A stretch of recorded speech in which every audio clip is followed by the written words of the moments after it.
Welcome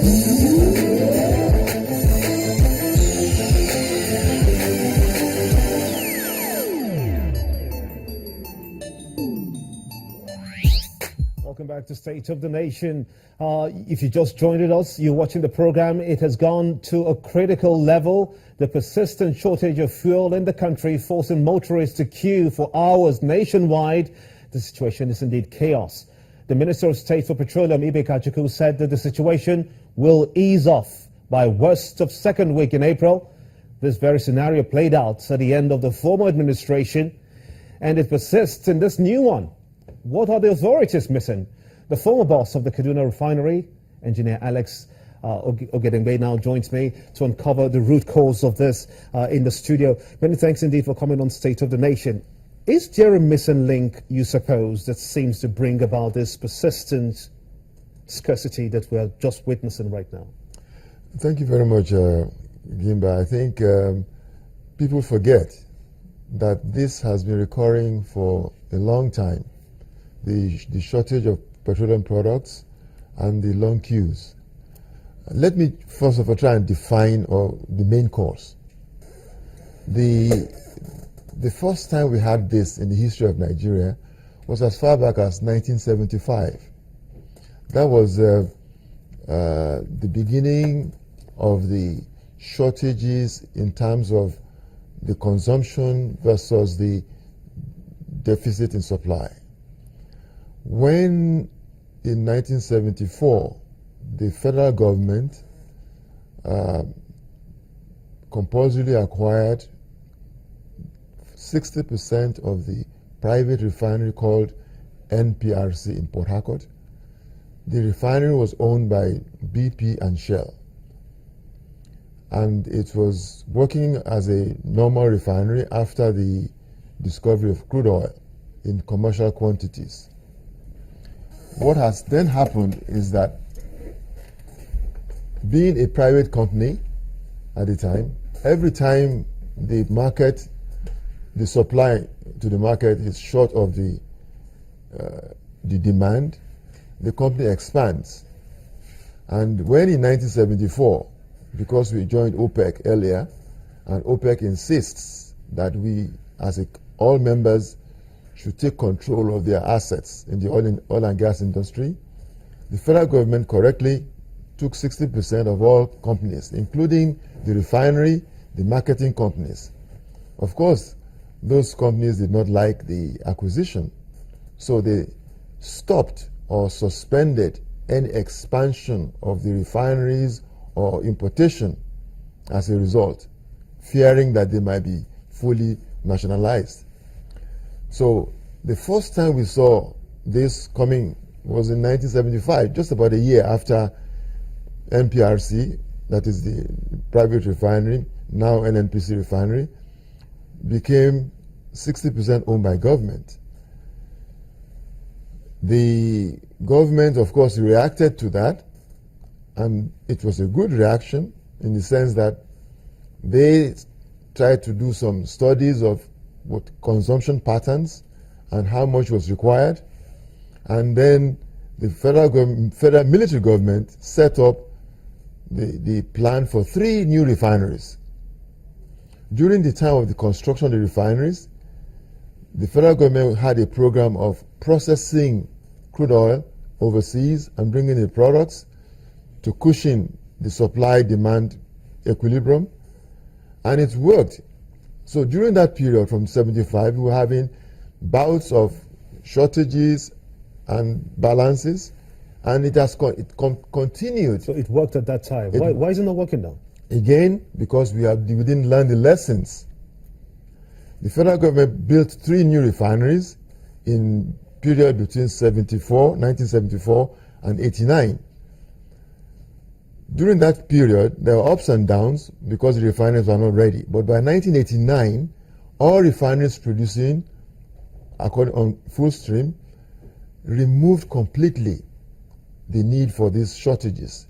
We became self-sufficient in the production of petroleum products in 1990. But we got self-sufficiency at some point at the start of this administration when we had the Kaduna Refinery producing at 60% capacity and the Port Harcourt refinery? No, we never had self-sufficiency in the last 15 years. That is the truth. Self-sufficiency means you produce what you need in your refineries at home, or most of it, and you bring in a little bit. In fact, self-sufficiency means you do not import. So in essence, the 60% capacity production that was achieved by the Kaduna refinery and the Port Harcourt refinery was just a drop in the ocean. That didn't really work. 60% is, by what you say, doesn't even meet it. We need the refineries to be running 100%, and the refineries, even if they are running 100%, like you always hear, they're only producing 18 to 20 million liters, whereas the consumption now is over 40 million liters. What had happened was in 1989, 1990, there were provisions in all those refineries to expand them according to the need for additional products. But that was the last time any refinery was built in Nigeria, in 1990. So we've had this problem right from that time. Right. Now, at some point in 2012, we had the National Refineries Task Force report. You were part of that. Yes, I was part of it. And that was meant to bring about recommendations for national sufficiency, as you just rightfully mentioned, in local production and petroleum products, of course. What happened to that report? Well, that report was submitted to the federal government directed to the presidency and the Minister of Petroleum. I was present there.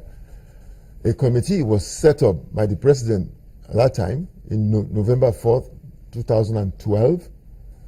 That committee was supposed to review it. It was a ministerial committee, and advise the government with a white paper. That never happened, so we don't know what happened after that. Now, the point you make about this report is very relevant.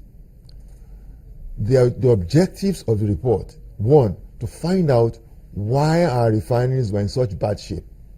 That was the first thing, the root cause.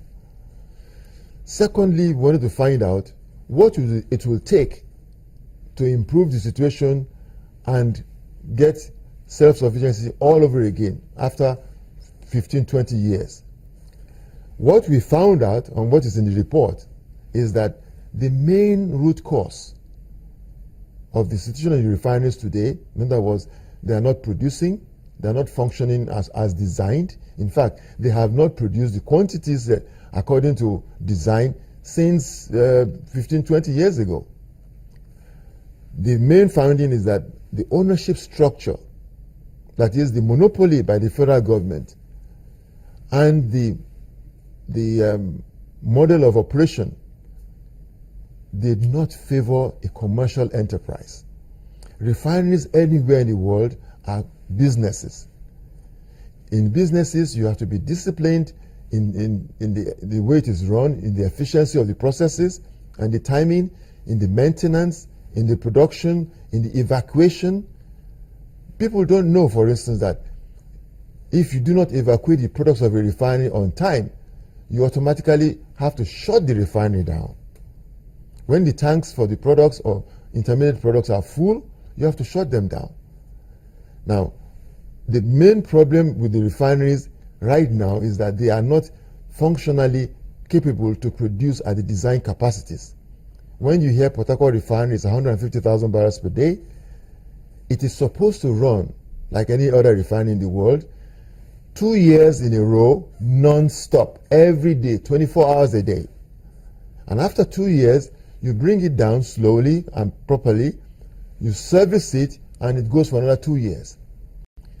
However, no refinery in Nigeria has done that process. What will it take to get the refineries to begin to act accordingly? Well, are you suggesting the privatization process for the refineries? In 2001, the National Assembly passed an act of assembly saying that the refineries should be privatized. The government, the previous governments, tried to go through the process, but every time they get towards the end, they change their minds for whatever reason. So what's your final word concerning that? The final word is that we have to go back to that Act of Parliament, by the United Assembly. We have to put the refineries in the position where the ownership of the refineries are capable to run the refineries commercially in a business-like manner, not with the bureaucratic processes which we use right now. Those bureaucratic processes do not allow us to run it day by day efficiently. No spare parts are there on time, no lubricants are there on time, no money to run the place as and when it's due. The chief executives there have to depend on other sources outside the refinery limits of authority. There are so many processes and of approvals which are not required in any business environment, and the products themselves have to be evacuated on time so the refinery can run. On average, the refineries in Nigeria have been running, shutting down 6-8 times a year for as long as 2 months at a time. During the times they are shut down, the workers are fully paid, but there's not a drop of petrol or other products coming out. So is this a one step forward, 2 steps back when the Minister of State for Petroleum says that we're going to have fuel by the 2nd week of April? Unless they follow the recommendations of this committee, which were very well researched. We researched not only all the refineries, got information from the refinery managers, how they run, what their problems are. We even compared the refinery operations here with 43 other refineries in Africa to see whether we are doing well or not. Nigerian refineries are the last, even though we have the largest refinery, we are the last. We are producing at 20% or less. I'm afraid that we're going to have to stop it at this point. I want to thank you so much indeed, Engineer Alex Ogedegbe, the former Managing Director of the Kaduna as well as the Port Harcourt refineries in Nigeria here. Many thanks indeed for talking to us on State of the Nation. And that's how it's been on the show this week. I want to thank you so much indeed for being a part of it as well. I am Gimba Umar. Join us again, same time next week. Bye.